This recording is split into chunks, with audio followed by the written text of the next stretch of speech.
Good afternoon, friends, family, loved ones, enemies, contributors, distractors.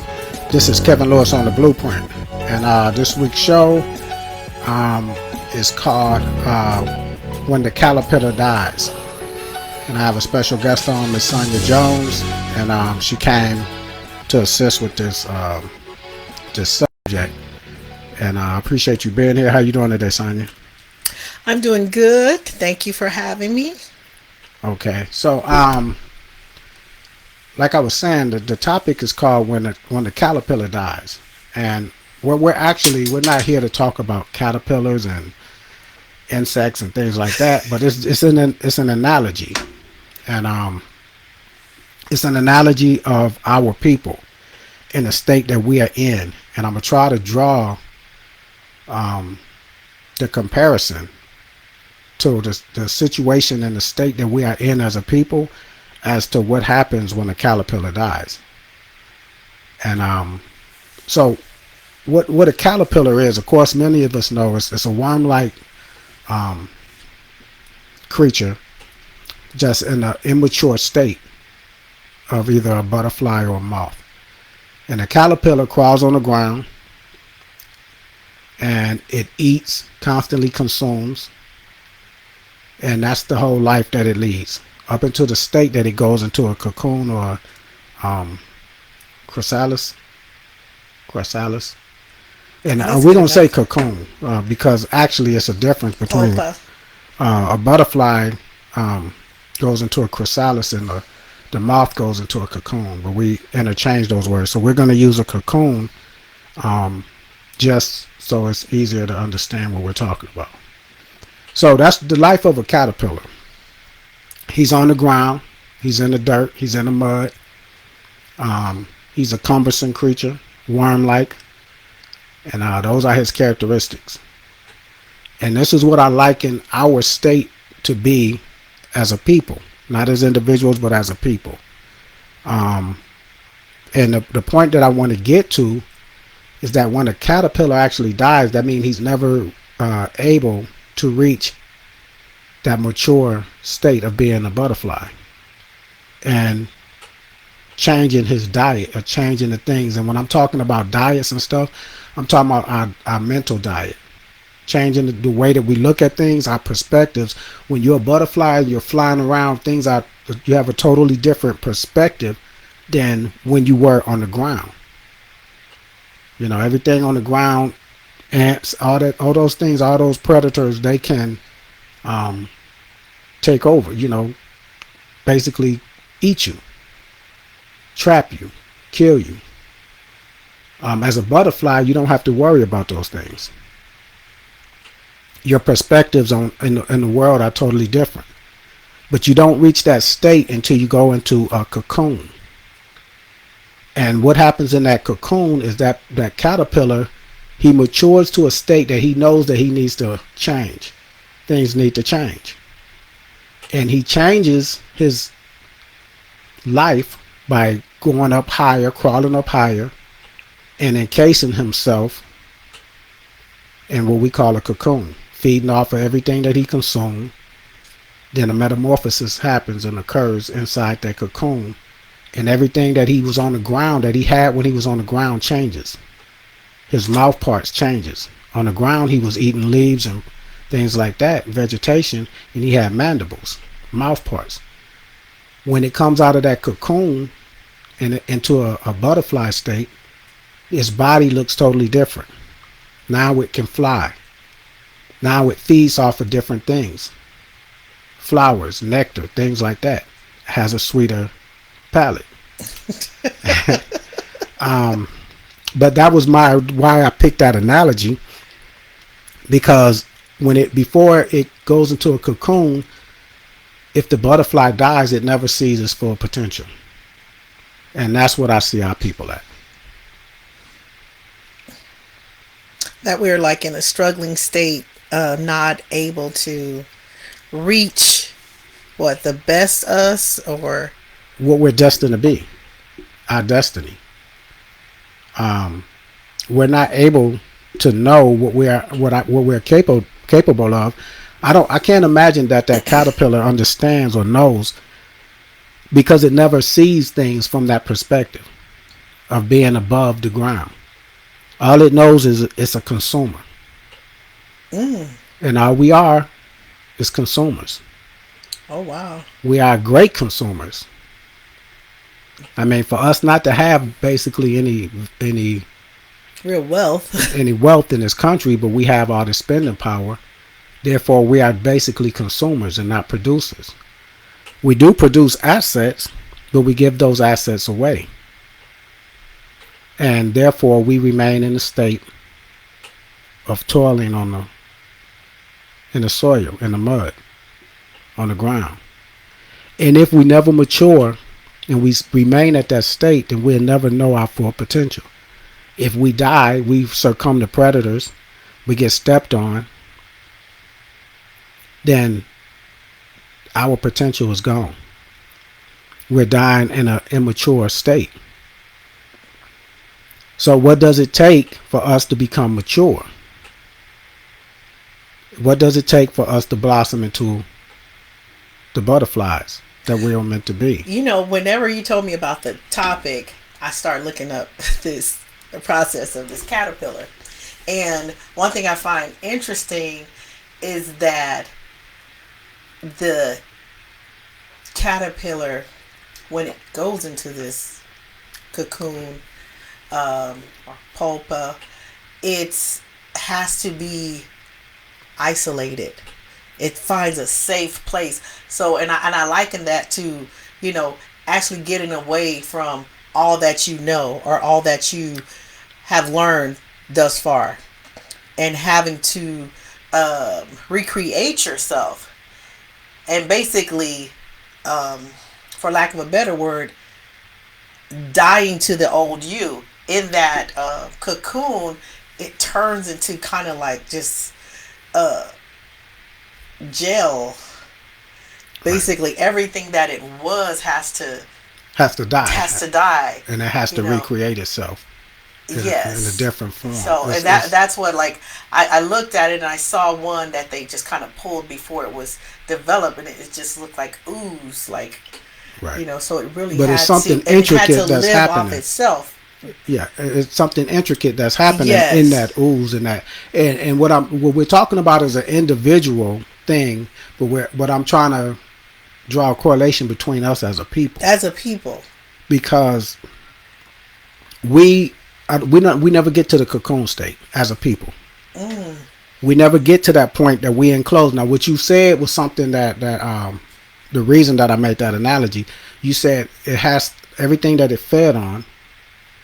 You know, it has to feed off of itself, and it encases itself. But that encasement also is keeping everything out, no interference, and focusing on itself. Now, if that's us, if we have to go through a revolutionary process, psychological revolutionary process, to even want to go into a cocoon. We have to realize that everything that we have been consuming in the dirt, in the mud, is not good for us to reach the potential that we need to reach. And that also means like giving up a lot that we are used to, a lot that we're considered pleasured by. Comforts, yeah. And then you become content and with isolation. Those comforts. You become content with those comforts, and you don't want to give them up. So it's a struggle. And then that's like relying on yourself, you know, not relying on the system, not relying on, you know, all that you have gone to rely on. I think we claim that we are very independent, but we really don't see how dependent. Yeah, we're basically dependent. And I don't think we're going to reach a state of total independence. That's not what I'm saying. But I'm saying we have to look to reach a state of where we're taking care of ourselves and no one else has to take care of us. And I know, like, some people that say, well, you know, we don't own this and we don't own that. No one in this country owns anything, basically, if you're going to put it like that. Anything could be taken from anybody. But if I look at the Jews as a community, one thing that they own is power. They have their own hospitals in New York and places, certain places. They have their own, a lot of things that they have their own investments, banks, things like that. And it gives them power. They have positions that they put themselves in because they have gone into a cocoon when they come here and they feed off of themselves. They feed within themselves. Their finances are within their community. Not to say that they won't go outside of their community. I'm not saying that we can't go outside of our community, but I'm saying the resources that we get when we go work for someone else, if we bring that back and we have a cocoon mentality, that will solve many of our problems and issues that we seem to complain about. I think that's a key word right there. The mentality. You have to really even first believe that it's possible. So the mentality is a real struggle. That's the revolutionary part. The revolutionary part is turning over the way you think, realizing that what you have, the comforts, being content in the comforts that you have is being content to be in the mud. If you're comfortable in where we're at as a people, then you're saying you're comfortable being at the bottom of the rung on the ladder. You have to come to the point that you realize that we are destined to be more. And if you don't have that, if you don't come to that point, then you'll never look to be wanting to go into a cocoon to change. You have to really, I think, get to a higher level of yourself as far as thinking, because like the comfort, we're looking into the physical. The comfort, we have a house, car, we have clothes. Many of us feel like we've already reached this butterfly plat. By the things we have acquired. Yeah, because we're doing it in a different mindset. That's the whole thing. You're trying to achieve things and climb up in a different mindset. Then you're different as a different animal than what you're destined to be. As a caterpillar, he just want to eat. He just want to consume and be comfortable. When you eat and you constantly eat, that means you don't want the discomfort of being hungry. All the slight pleasures that you have is consuming. We're constantly consuming, and we're consuming whatever they put out for us to eat. Whatever they give us and they tell us this is success, that's what we consume. We're not able to think outside of the frame that we are in when we're toiling and we're crawling on the ground in the mud. So all the little success that we have, crawling up a plant high as we could go, but we're not able to fly like that. We have to physically change into something different and what our destiny. And it's not like saying a cat changing into a dog. This is something that's already in us, but we're not reaching that potential. And we're not realizing the potential of what we need to be in order to change into what we are destined to be. If we keep dying as caterpillars. Feeding off that same analogy, seeing that the eggs of the caterpillar, there's like 500 laid, and very, of that 500, only a few survive because they can eat the wrong thing and not live. Yeah, and they could be fed the wrong. If you wanted to get rid of the butterflies, and if you had a garden, yeah, and you wanted to get rid of the butterflies or the caterpillars, all you have to do is make sure they never mature to be able to mate. You could feed the caterpillars. If they die as a caterpillar, that will kill their cycle. Now I'm talking about insects and stuff. Now I'm talking about killing off a species of butterflies in your garden or moths or whatever. If you make sure, because that caterpillar, they can't mate. They're immature. So if you kill off the caterpillars and they never go into a cocoon, or if they do go in the cocoon and you just go and you destroy all the cocoons, that'll wipe out the species. Now, as a people, anytime someone goes into a cocoon or they talk about the cocoon, what happens to them? The system picks them out and tries to demoralize them and tries to paint a picture of them being bad for the species or for our people. They paint them in a picture to us because we're feeding everything that they're giving us. They'll tell us how the Black Panther Party was no good for us. They'll tell us how Malcolm X was a hate monger, regardless of what he was saying. And us not listening to the words, we're listening to the media, which is being fed to us by the system.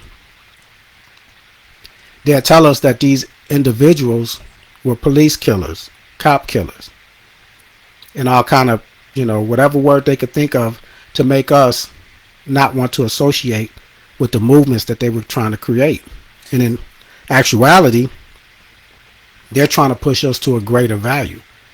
They're trying to tell us that the comforts that we have, the small achievements that we think we're making, is actually doing nothing for us because we're doing it as caterpillars. And that the way for us to mature is to go into a cocoon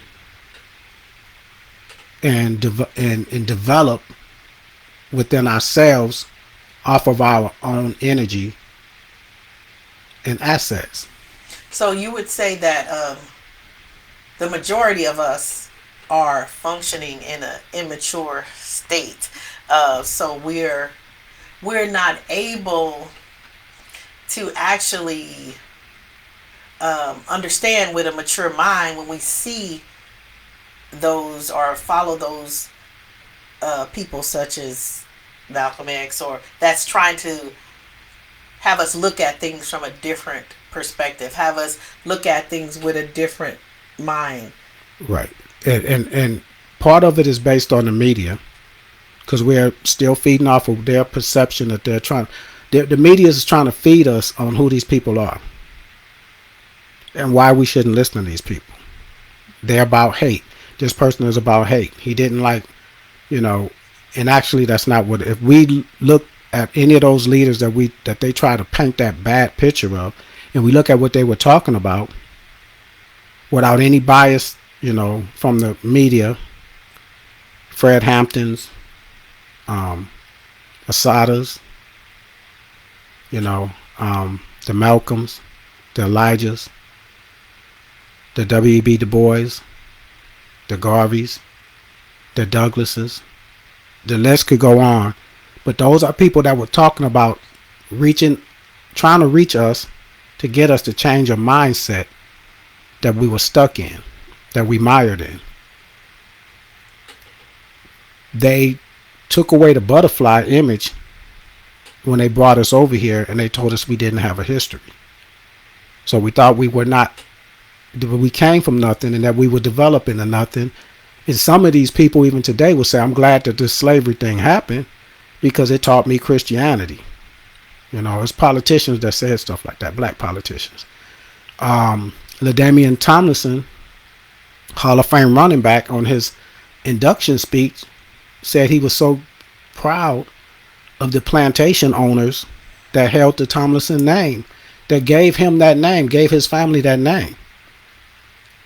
If that isn't I'm not aware, but yeah, but I'm saying if that's I'm bringing in cases of just but in the middle of that, many of us are blind. If you get in conversations about people, you'll see what their mindset is about things. And if I get into when I talk about the Deion Sanders Jackson State University, when I'm having conversations with people, and my conversation is about not the individual or the individual school. I'm talking about a mindset of us building our own. Because people that tell me with Jackson State, he had to invest this money in it because the locker rooms was this, and I'm like, but then that tells you as a people, how are we letting our black colleges get to that point that they don't have money for their facilities, that they don't have this and that. And other people would tell me, well, it's other people that's in control of the. Well, how did it get to that point? Well, you have to be at what you're talking about. That's a more mature way of thinking. That's a different way of thinking.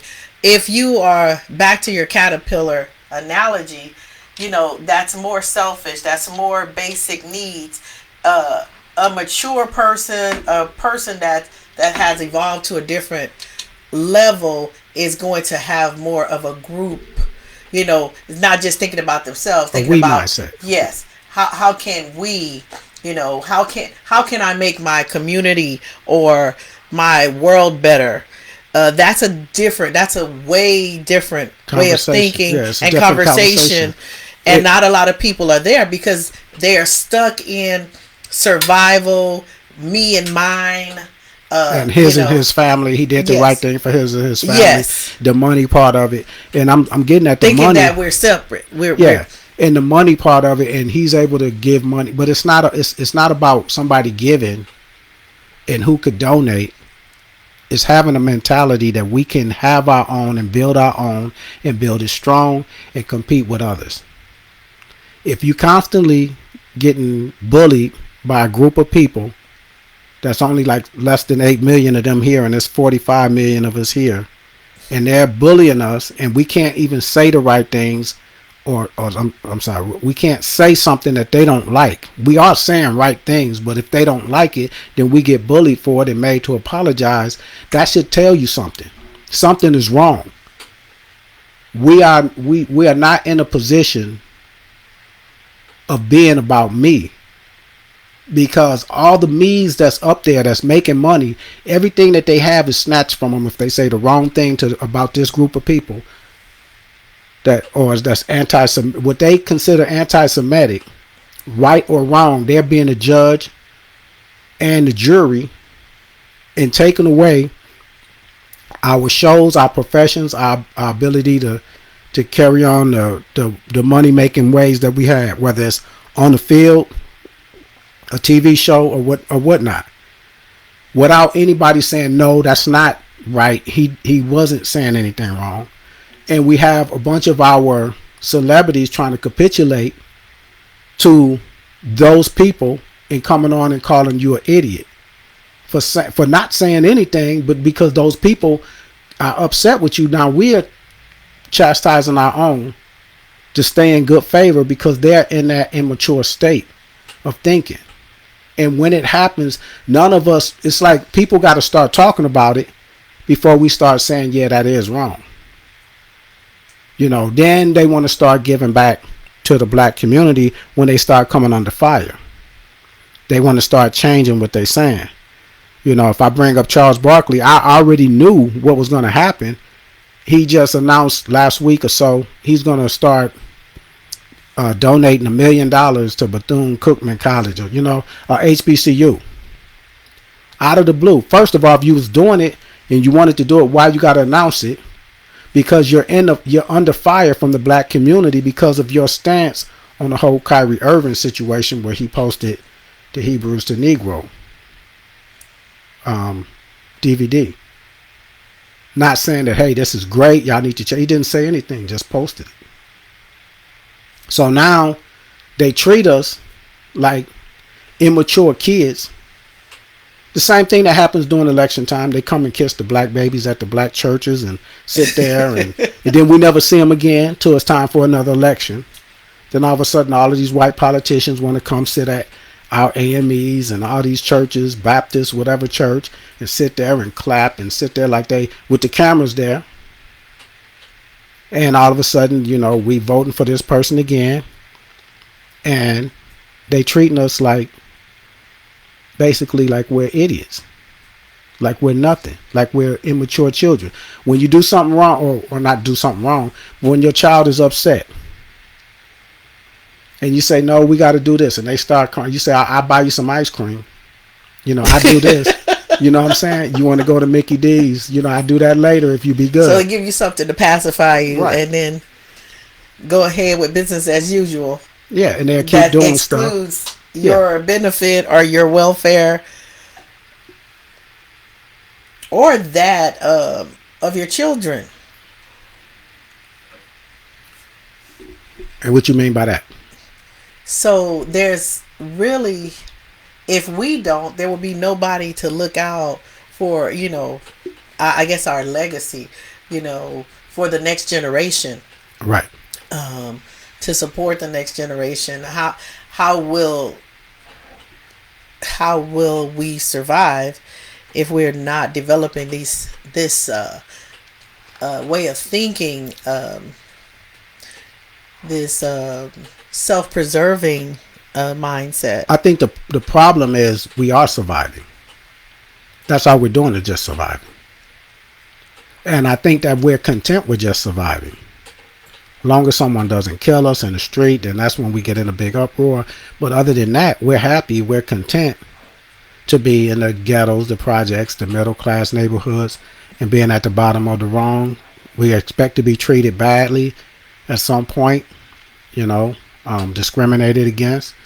Some of us just keep surviving. It's survival mode. And we have to get to a point that we're not just talking about surviving. The caterpillar cannot mate. The caterpillar is only worried about itself. Consuming, consumption, existing, surviving.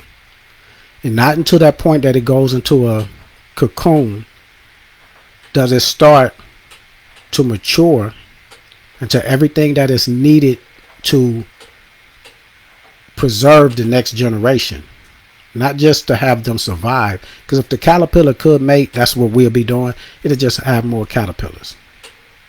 There'll just be caterpillars and they'll just keep doing the cycle on what they're already doing. And that's where we're at. We just keep recycling. I want my kids to have a little bit better this. I want my kids to have a little bit better that. Most of us. But it's not.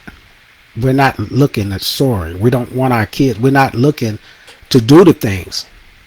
I'm not saying not wanting them to, but we're not looking to do the things it's going to take for them to be self-sufficient and dominant in this world culture. We're not even thinking about being dominant. You never hear anybody talking about black dominance in any aspect. Why? Except on the football field or on the basketball court. Why? We don't see that. We can't fathom that. We're in a caterpillar state that we don't even see things like that. We want us to have the most materialistic things that we could see that they can have anytime they want. Cars. We're not looking at property. We're not looking at dominating anything, having a corner on anything. We'll sit up and complain, well, the Jews own Hollywood. How did they get to that point? Instead of saying, yo, the Jews own Hollywood. We only complain about it when they're doing something to strangle us. Or what we may feel is strangle. I mean, the whole thing about their positions of dominance, of power, only comes into play and comes into our conversation when they're being a bully on us. When they won't let us grow to a certain level that we want to grow to as an individual. Then that individual want to start speaking up. Now, Ye is talking about because he got dropped by Adidas, now he's going to go to a black shoe manufacturer or whatever. That should have been the mindset at first. Why did it take somebody to punch you in the face or slap you in the mouth and say, shut up, before you come back to us and say, you know what? You should have been doing that. That mindset should have been there from the start. Not to say, because you can make more money with Adidas. Deion could make more money with Colorado State or Colorado University. But that's the individual thing. Because what's going to happen is if his record isn't what they want it to be or whatever, then they could fire him. They could let him go. They didn't want him at first. They wanted him after we accepted him and let him prove himself, then he moved on. to better himself. He didn't do it to better the HBCU. He has no obligation to that. And I can't fault him. I fault us for the mindset, the mentality of not seeing that. I'm not talking about him as the individual. I'm talking about the example that was set with his departure. At some point, we got to make the sacrifices. At some point, we got to not be comfortable where we're at and content. Because if we can stay content and comfortable, we're not going to do anything. Change the way that we approach things. Change the way that we interact with each other. I think that's going to take a different level of trust. We don't have a lot of trust amongst one another. Um, and like you said, I don't even think we realize our potential.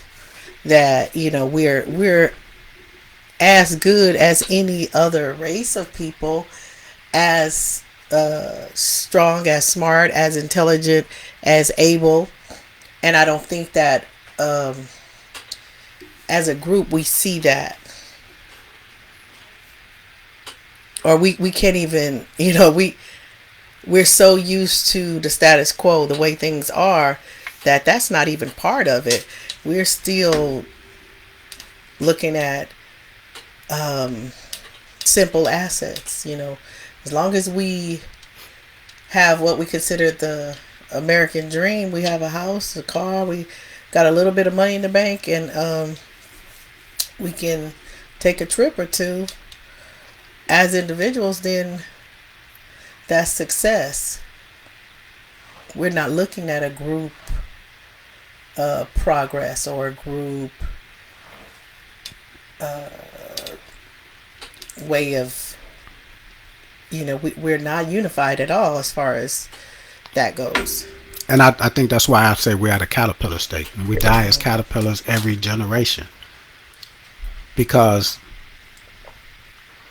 to not control your resources, to let others control your resources, let others be in control of your education and the education of your kids, to let others be in control of what it takes for you to survive. I lost this job, I got to go back to another white person for another job. That mentality, that should be disturbing to many of us, but it's not. The whole state of where we're at, that's not disturbing to us. We're content with that. That's the way that's the system, that's the way it is. I mean, how can we even get something different, like you're saying, if we're still doing the same thing? We still go to regular public schools, we still get trained, we get a job skill, then we go to work for somebody else. We're not, I think many of us have businesses now.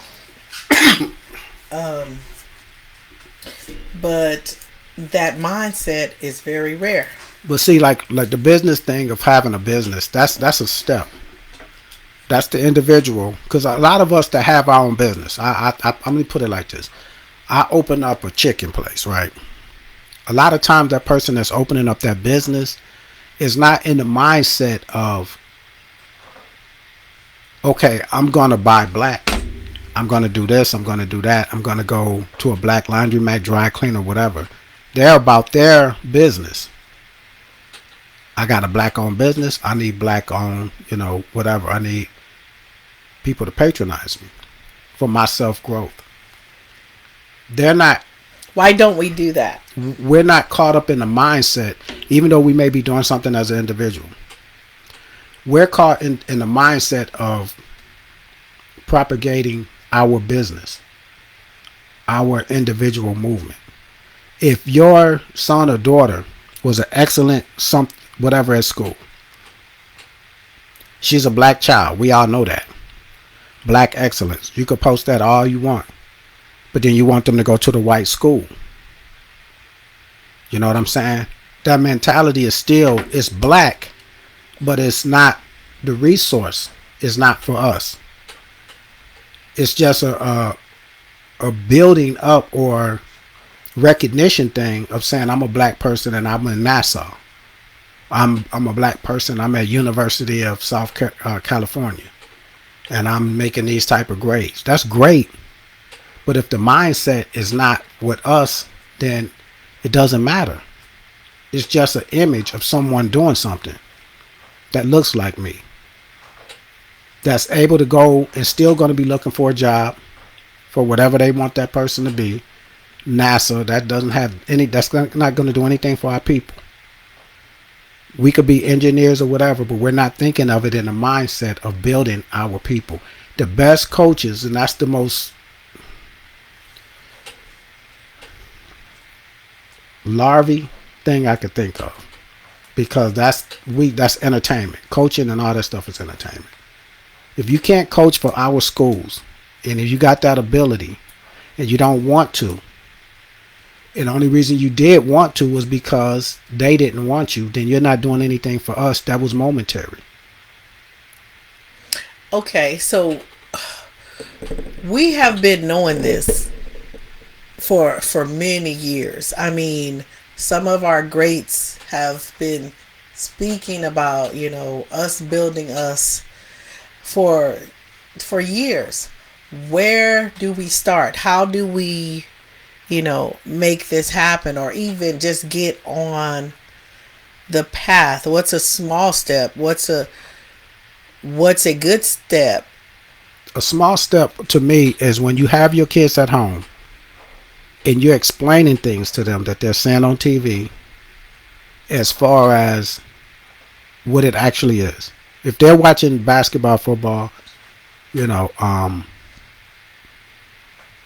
you have to constantly be talking to your kids and teaching them.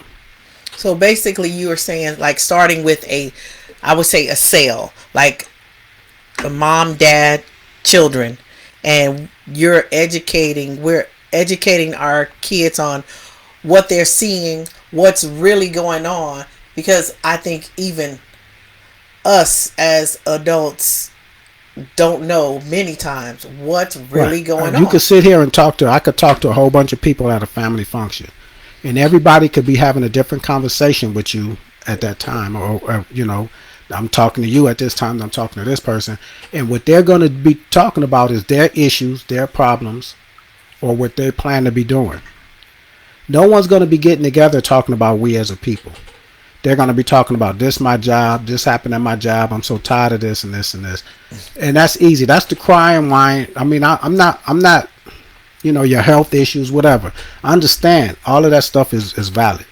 But if you're going to be doing things that's going to put you in an unhealthy situation, then why are you sitting up crying about your unhealthy situation? If you have to sit there and realize, and even as your kids, if you talk to your kids and say, well, so-and-so is like this now because I'm like this now because when I was growing up, I wasn't aware of that. You know what I'm saying? I'm like this now. Your aunt so-and-so is like this now because this is how we were as a family. All this high blood pressure stuff, all these things, whatever you want to, everything could be a teaching thing. Because right now, as a kid, as a teenager, you eat what you want. You drink how you want. You can snap back. When you start getting a certain age, it ain't going to snap back. Then you start getting a little older, somebody's going to have to take care of you. All those things have to be put into their mind. So basically, starting with the kids. Yeah, we got to starting with the adults actually, because the adults got to teach the kids. And actually, at some point, we're going to have to realize that where we're at fault. We have to look in the mirror and not be comfortable. And that's what I'm saying. The perspective of everything that happened when we have these conversations about all these people like to talk about celebrities. They like to talk about entertainment. You could bring those things into a conversation and speak about it differently. Because the thing is, when you're sitting there talking with somebody and they're complaining about this and they're complaining about that, but they're not doing anything to change it. So my conversation will be, so what do you expect? Actually, that's what I'm going to say. What do you expect to be happening when we don't have anything on our own? when we don't have any power, when you don't want to shop black. You sitting here with your Gucci belt on and you telling me about the problems you have. You know, you spending money on things, material things, to make you look like a peacock when, you know, our people are suffering. You complaining about what's happening to us, but what's your plan? What do you want to do? What are you, it's a lot of things that people out there doing. And it's a lot of those things that a lot of us is not engaging in. So if you're going to sit and complain, I might have the attitude, I listen to it and I say, well, so what you doing?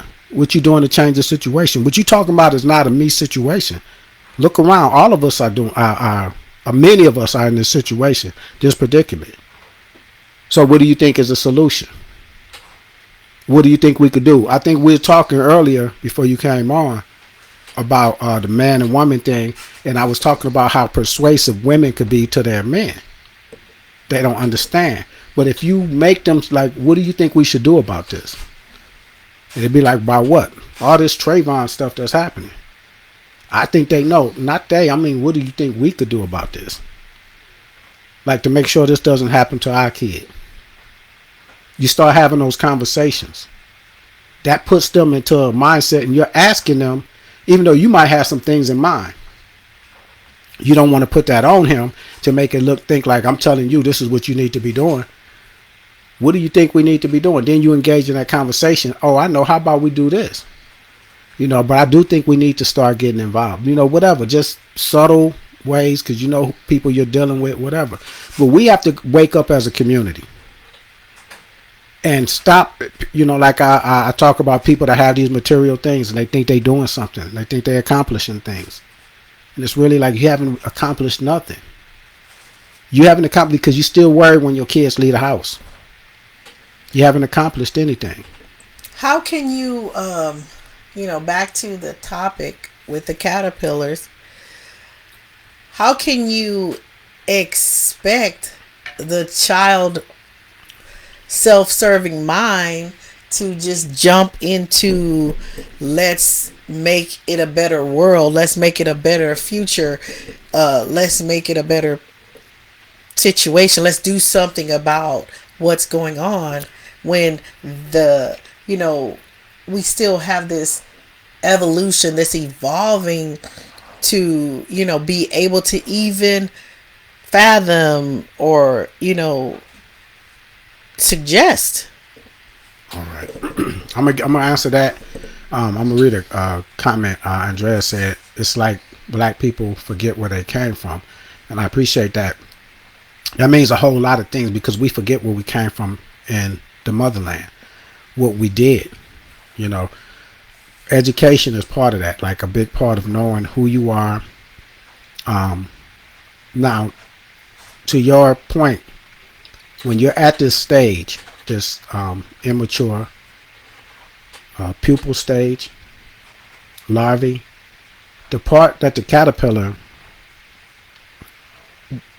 needs to realize that it needs to go into a cocoon, and it needs to destroy, tear down to build back up. When we put our kids, or we let them know that they have to go into this cocoon for success. The cocoon is the success of maturation as a people. The cocoon is the embodiment. They wrap themselves up in themselves to protect themselves from the outside world. Yes, from negative influences, certain, situations, or however they want to look at it. The negativity that we're getting from outside sources that's meaning us no good.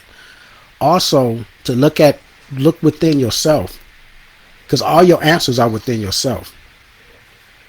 We as a people have been given religions and things like that, and I'm not down on religion, but I'm saying thinking that someone else outside of us is going to save us. It's been 400 years in this country. Our saviors, we're thinking in small. Look, won't he do it? My light bill is lower this month than it was last month. Won't he do it? You know what I'm saying?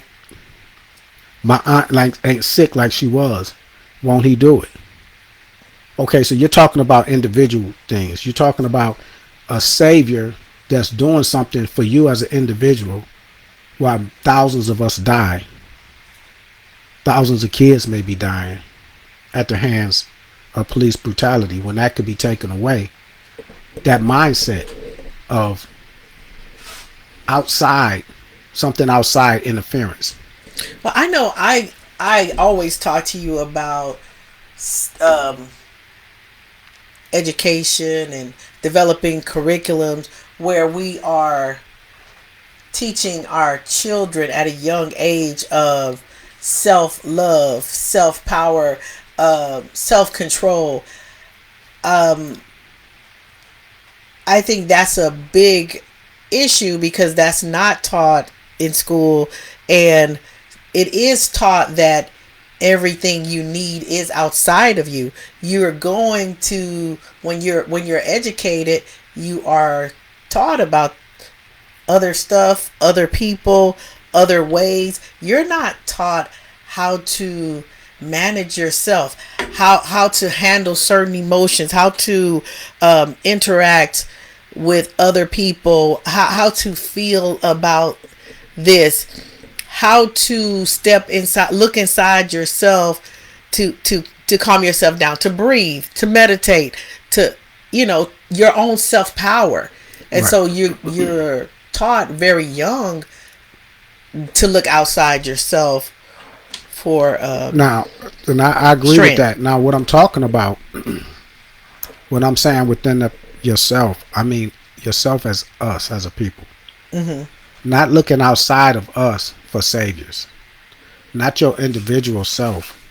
You're going to, within yourself, you're going to need your mother or your aunt, someone that's going to help comfort you. You're going to need somebody to protect you outside of yourself, especially as a child. You're looking for parents and things like that to provide things for you. So you have to have someone outside of you, but I'm saying outside of you, but not outside of your people. Don't look for saviors outside of your people. It's okay to dialogue with them, interact with them, go to work with them, even have a job with them, if you got the mindset that I know where I'm working at, and this is not what I want for my kids or my grandkids to be at. You know what I'm saying? It's like you know what you got to do because the framework has been put there before you even came to this into this existence. Generations before us. No one has laid the foundation for us to be all about us and to make it. If we look at an example of the Jews, there are people that came here, not a lot. Some of them didn't come here with a lot, but they stuck to themselves and they put themselves in good positions. When they saw one of their people opening up something, all of them, or a whole lot of them, it was natural for them to come and support it. When that person got that type of support, what kind of love did he have for his people? What kind of love? They're not looking for anything outside of their people. They got their own ADL. Just like you said, it's unnatural for us The to look anti for it, defamation league, whatever. look for it from us. They That's not looking. They natural. got their own like police force that's looking for anybody on social media to say anything about the Holocaust that they don't like, anything about Jewish people that they don't like. If we had something like that to police, because it doesn't matter because we don't have any power. It's like having a security guard that ain't got a gun and he's just looking like deputy. I mean, I would many times we are like one of the lead perpetrators on saying Things you know negative things about us. negative So about why do we do us. that? Why do we do that if we don't have it? The mentality. So how can we have a cocoon if a lot of us are anti-cocoon? That's why we're not We're maturing. anti.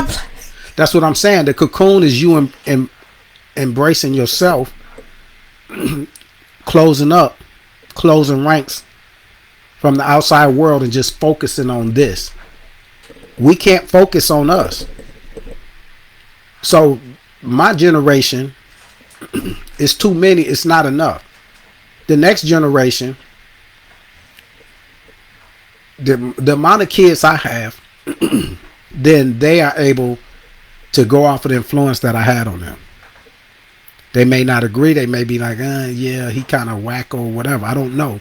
But the more that they hear it and realize it, the next generation that comes up is going to be all of them. You know, like my son or my grandson, my granddaughter, they're going to get it from their parents, which I may not have gotten it from my parents, but at the same time, they were busy maybe believing in the dream, believing in comforts that they never had before and that we never had before as a people, because a lot of our mentality is based on what we used to have and what we have now instead of what we're supposed to be having and where we're supposed to be. You know, they give us a little raise at work, we happy. I'm still working for you. I still got to watch what I say. I still can't be talking about Black Lives Matter. I can't do any of that stuff. I still got to kneel for the flag. I can't kneel for the flag. Anything like that. So I got to be good. And that should sit a certain way with me. And if that sits a certain way with me, I should be able to convey that to my kids and say that this is not right. We got to get to a point, and the reason that it's not going to be right is because I'm working for somebody else that's in control of my resources. My resources is the money I need to keep my lights on, the money I need to have my food, the money I need to pay my car. Somebody else I'm is controlling still that. there with, we have to see ourselves in a different light. We have to see ourselves as powerful. We have to see ourselves as love. We have to really work on that, because that's one of the things, the self-hate type, it keeps us looking to others because we really many times can't stand what we see ourselves as. Well, some of us are content with it. They're happy with it. Depending on where they're at on that, you know, they got a nice ride. They got 20-inch rims, a nice system. They paying rent in a nice neighborhood. You know, they content. But it's up to us to let our kids know that ain't nothing. That's nothing. That is nothing. When I was young, To redefine success for us. Most definitely. To redefine where we're at. To let them see that we are still on the ground as a people. And you can see this one person that's made it out, but that does nothing for our people. And those little increments of success that we deem it as successful is nothing for our people. And we could use the example of others that are doing things as a people. Everything could be, we have all this history that's happening today. From Nick Cannon, I could bring all of that stuff up to my kids. When Trayvon happened, they were living in the Trayvon moment. And I could say, well, no, this happened in LA. This ain't nothing new. This happened, Rodney King. This happened, Latasha Harling. You know, this is what happened. Go look it up. Go back to Emmett Till. Yeah, but I'm saying, It's see, like, and like it's you been bring up happening. Emmett Till. Some people like, Yeah. I already know what happened. Why do I need to watch the movie? Well, it's not about the movie. It's about the same thing that's still happening. Right. And see, and actually, and that's what the correlation is going to be. You're going to see a lot of things that was said at that time is going to be the same thing that people are saying today. George Floyd didn't really get killed. They just staged that. Emmett Till, his mother and them just staged that. The NAACP staged that. And today is Black Lives Matter staged that. And they got y'all fooled. It's the same thing that's repetitive. And that lets them know that what they're seeing is nothing new. Like when Andrea said, like many of us forgot where we came from. Many of us don't even know where we came from. Many of us don't even want to watch where we came from. And when we try to teach it as history, we don't want to read books. But when you put it in DVD, everybody will rush out to see Wakanda, and they won't rush out to see Till. Something that's true. Many of us back in the day, like I was saying this, the movies that was coming out, we won't go and see anything that is beneficial to us or beneficial to our kids. We have to remember that movies are made to entertain. You know, movies, they do have some truth in them, but their goal is to get an audience, make money, and entertain. The books, the facts, the history is something different. But if it's a historical movie, it could open your eyes to say, man, that's really happened.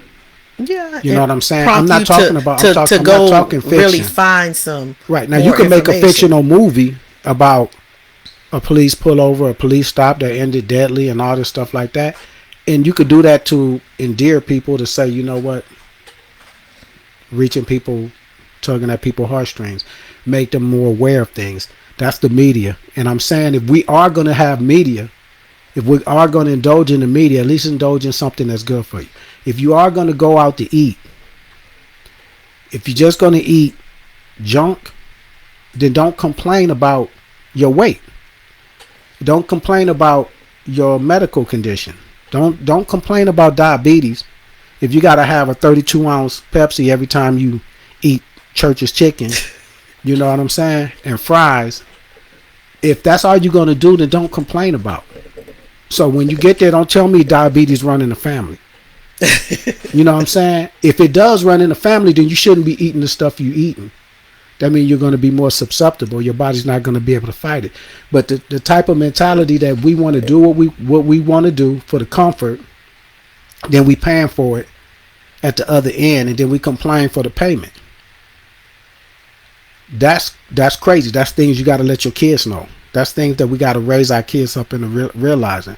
Instead of wanting them to have fun and do all this stuff, it's okay to have fun, but at what expense? You keep having, all you do is have fun, send them to school to learn from somebody else, and then we still in a state where we don't realize our potential and where we could go and what we could be.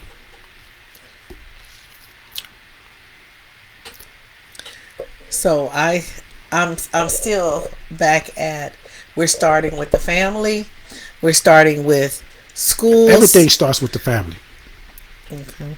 Everything starts with the family. So what happens when you got a bunch of two people that don't know anything about our people, and they're going to keep raising kids like that? But somewhere in my mindset, you got to reach that kid, because some people, their mother may have been on drugs, their father may have been in the system, incarcerated. Some of those kids do get influenced by something, and they do make something of themselves. They making something of themselves, not in the way of thinking of our people, though. That's what has to change. That is the thing that's a monumental task for us as adults, to change the outlook of our people. That's what I think a lot of our leaders have been trying to do, to change the health and welfare of our people and let them understand, and let the world understand what is happening to us. Let us understand what is happening, because we don't even want to realize what's happening to us. Like I said, people say, well, I ain't going to see the Till movie. I'm not going. But you'll go see other garbage.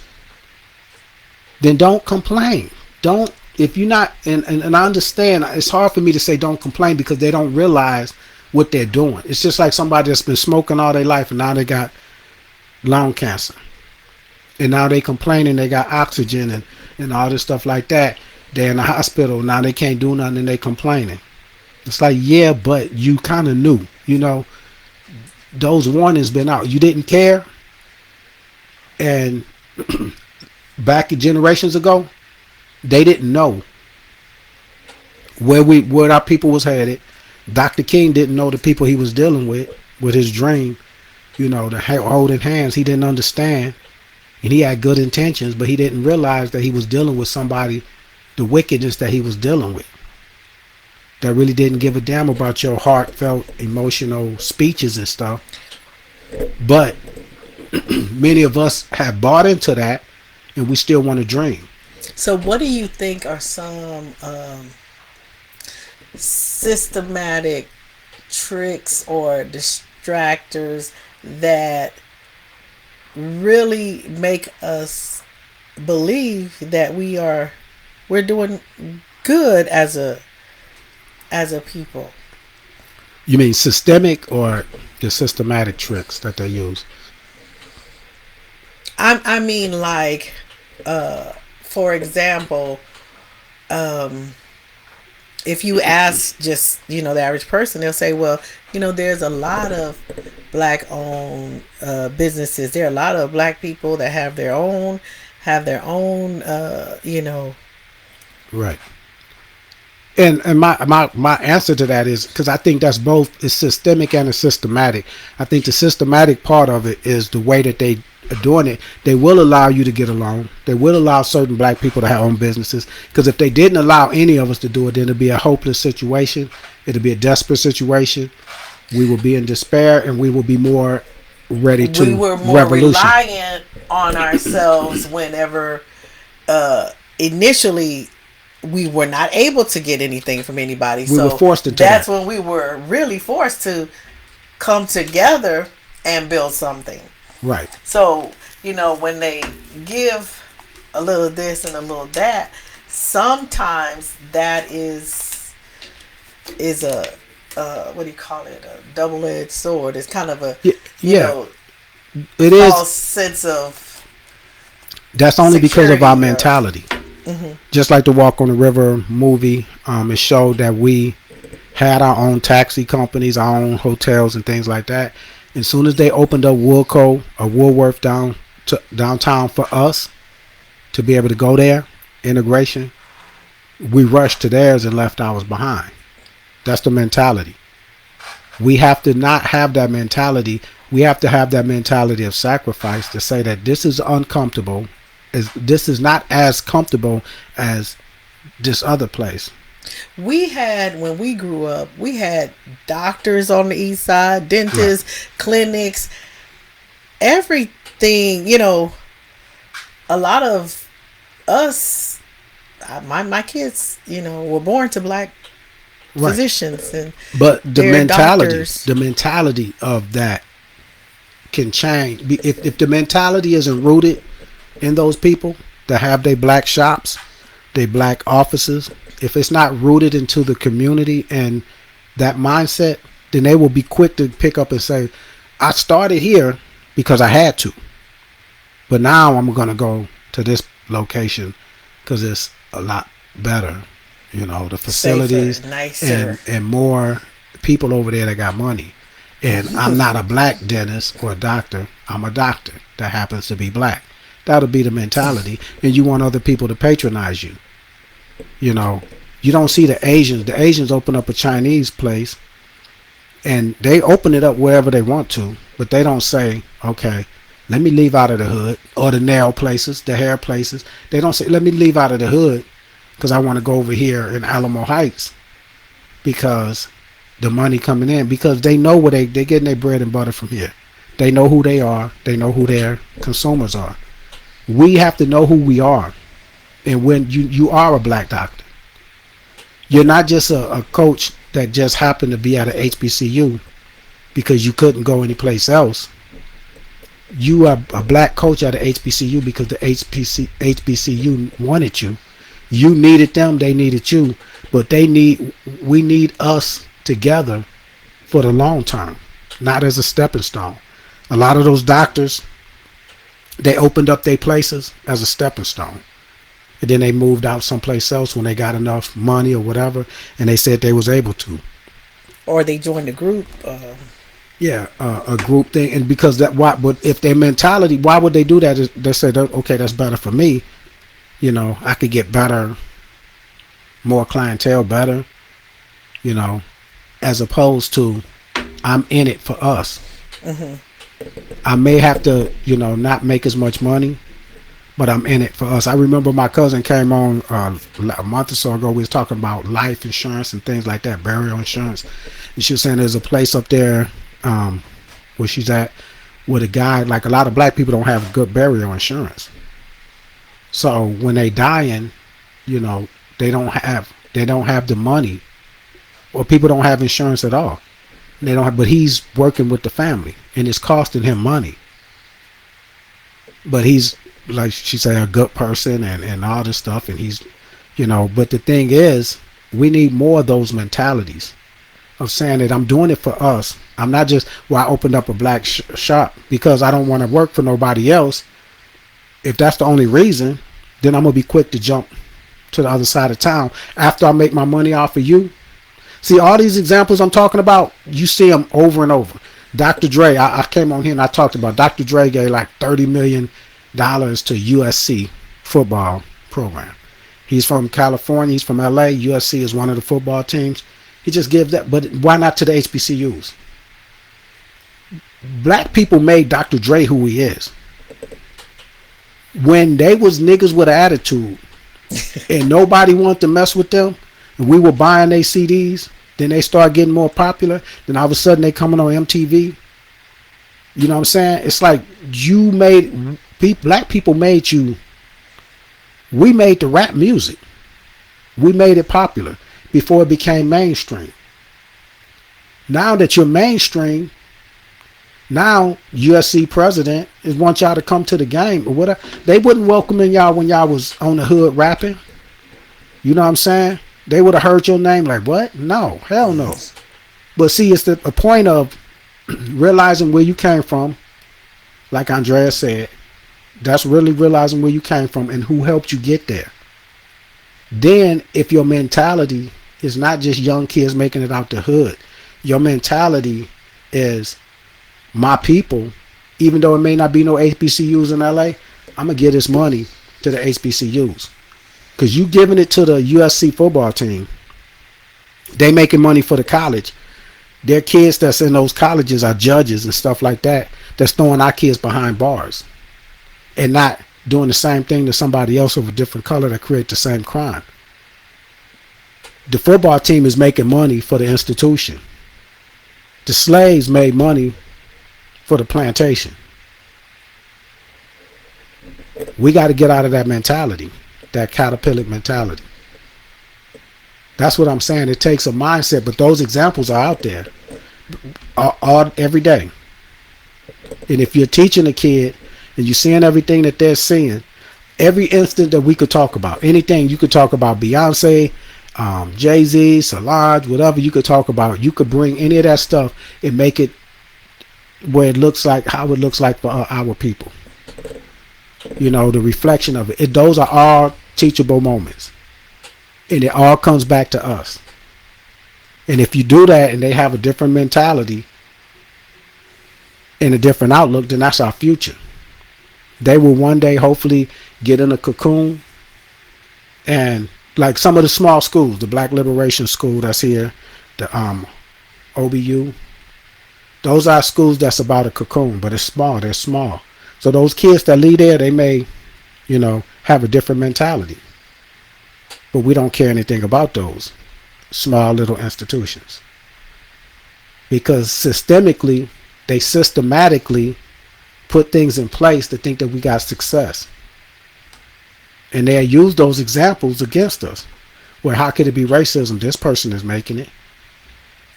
You know, and that's what they do. They allow us to make it so far, as long as you don't speak out, say something that they pissed off about, or that's going to piss them off, and damn sure you can't talk about empowering your own. So that would be my answer. Starting with the kids, and like everything I look at TV, animal stuff. You got an animal kingdom here, Kevin. Yeah, I do. You got all this. But see, I learned, and everything I do, I try to use as something to teach myself, not just books, but life. In the Tao Te Ching, a book that was written by Lao Tzu, he wrote that book, Chinese philosopher, just by noticing things that was happening around him at a small town. And the guy asked him to write a book, and he wrote a book called the Tao Te Ching, the way of things, life. But he wrote it based on a philosophical book, just based on everything that he was seeing around him in this town. Yeah, nature and human can teach us. Now I'm gonna say this a lot. It's something called tonic immobility. You ever heard of that? No. Something that happens to sharks. You flip them over, and they become immobile. You heard of that, right? I saw it. Right. It's just something that happens. So this is the way that you could immobilize a shark. This is an apex predator in the ocean. You flip him upside down, then he's harmless. Killer whales do that. They kill them like that. They got all these teeth, all this, ferocity and all this stuff like that. But you flip them upside down, they go into what they call tonic immobility. Same thing they doing to us. They got us flipped upside down. They got our world. To us, the world is flipped upside down. But all they do, they just got our world flipped upside down. They got us flipped upside down, and we are immobile. We're not able to move how we need to move and do what we need to do. And we are something that is an apex. I'm not going to say predator, but we are an apex human being race that has been flipped upside down. Yeah, very powerful, very intelligent. But we don't, because we're we immobile. are not aware. We're immobile because they didn't flip our world upside down. The world isn't flipped upside down. They flipped us upside down. We're seeing it that way. So we're stagnant, and we're not doing what we were made to do. I appreciate everyone that showed up. You want to close with anything? Oh no, it was a good topic. Thank you for having me look at this caterpillar in a whole different light. All right. I appreciate you showing up and helping me out. But hopefully I have a better show, another good show for y'all next week. I appreciate all the comments. Kevin Lewis on the Blueprint.